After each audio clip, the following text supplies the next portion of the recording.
Ashama harka fuunee kabajamtootaa fi daawwattoota hordoftoota walitti bu'ee nageenyi koo kan jaalalaa fi kabajaa isiniif haa baay'atu jecha ani lobbuleettiin keessan nagaa fayyaa kootti isinis akka nagaa fayyaa naaf taatan waaqayyo irraa abdii guddaan qaba. Asumarratti aansuudhaan har'a viidiyoo adda ta'e waliin tokkoon walitti deebinee jirra. Viidiyoon kunillee ergaa guddaa keessaa qaba, barumsa keessattuu shamarran keenya mana madaamii jechuudha. Yeroo baay'ee yeroo hojjennu mana hunda ni qulqulleessinaa, mana madaamillee ni qulqulleessinaa, hojiin nu hafu hin jiru jechuudha. Mana gandaa keessatti yeroo baay'eellee iddoo gaazii dhaabbannee kan hojjennu nu mataa keenya, kushiinaa keessallee sa'aatii dheeraa kan turu nu'uudha. Ijoollee shamarran hojjettoota mana madaamii keessaati. Kan ganama irraa kaanee sa'aatii dheeraadhaaf kushiina keessa dhaabbanna. Kana isiniin jechu jaaladha. Isa kana keessatti yeroo baay'ee jechuudha nyaata ni bilcheessinaa, wanti nun hojjenne hin jiru. Ni beektu mana ormaa keessa yeroo baay'ee bunni fa'aa irra deddeebi'eet kan dafuu, irra deddeebineeti dalagaa adda addaa kan hojjennu jechuudha. Kushiina keessa oolla. Egaa namoonni baay'een immoo yeroo hojjennu qasdiiraa yookaan almuuneemii kana jechuudha. Firni kanarratti yookaan gaazii kanarratti namoonni hedduun ni fayyadamu. Yeroo kana meeqa keenyatu akkam goona? Amma yeroo fayyadamnu baay'een keenya iddoo qaawwaa argaa jirtan san isa anuma shaffana jechuudha. Mataan koo ishaffanna yeroo baay'ee haa bareedu jennee achi daariidhaan keenya shaffanna jechuudha. Inni suni yeroo akkasitti isa shaffannu kana almuuneemiin kun maal godhaa ni ukkaamsa jechuudha. Karaa ittiin qilleensa argatu san nuti cufnee maal ta'ee jira ni ukkaamsa jechuudha.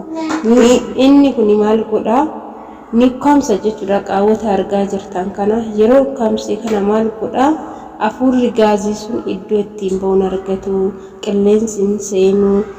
Balaa kanarraa kan ka'e maal gochuu danda'a?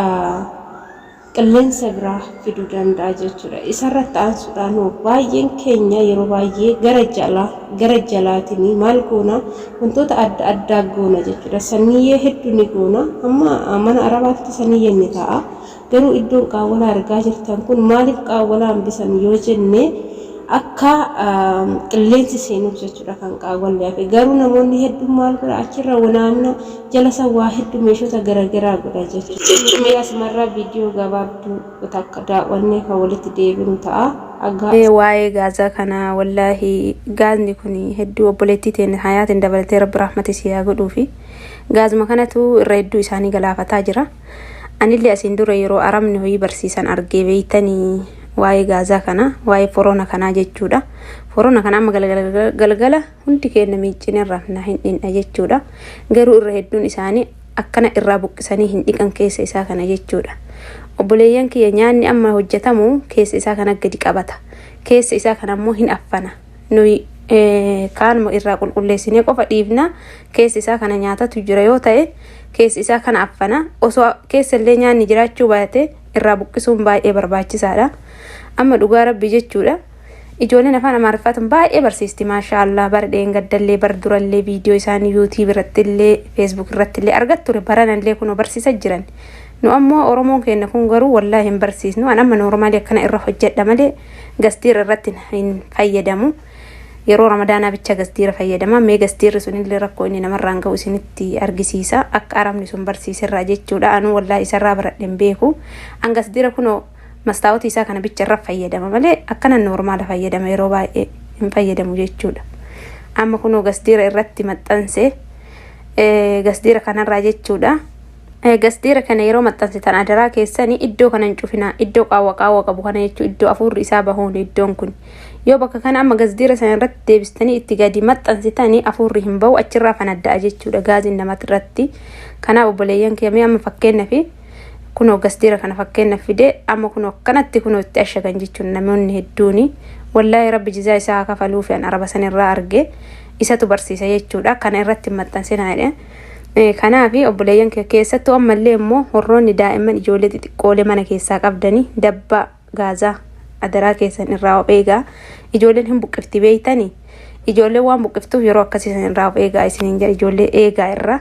ani amma dabbaa gaazaa mana keessaan qabu alhamdulillahi kenna gaazini kophamatti gorfaa qaba gaaza guddaa jechuudha waggaa 3 asin dhumu inni sun ala jira jechuudha alatti gorfaa qaba inni biraa ammoo jala kanallee foroniin garilleen hin qabu irraa buqqisaa kanan qabu foronii ammoo irraa buqqisaa kana jala kana qabu isa kanallee jechuudha isa kanallee waa keessan kaayina boleeyyan kee inumaayyuu inni guddaan afurri isaa bahuun jala kana kuno jala kanaan afurri ashagame taanan wallahi biyya fixuu malee ummata kanafu jechuudha ani amma kun gingilchamaa rakkoon qabu keessa kaa'e kanuma keessa fayyadamuun kiyya dogongora na hin dhinna jechuudha garuu irra hedduun isaanii akkana irraa buqqisanii hin dhiqan keessa isaa kana jechuudha obboleeyyan egaa akkuma viidiyoo daawwannee wajjin dhaggeeffannee akka obboleettiin keenya jechi ishee sirriitti guutumaan guututti dhibba keessa dhibba dhugaadha maaliif jennaani baay'een keenya jechuudha yeroo hojjennu har'a yoo dhiqne silaayi natsuudha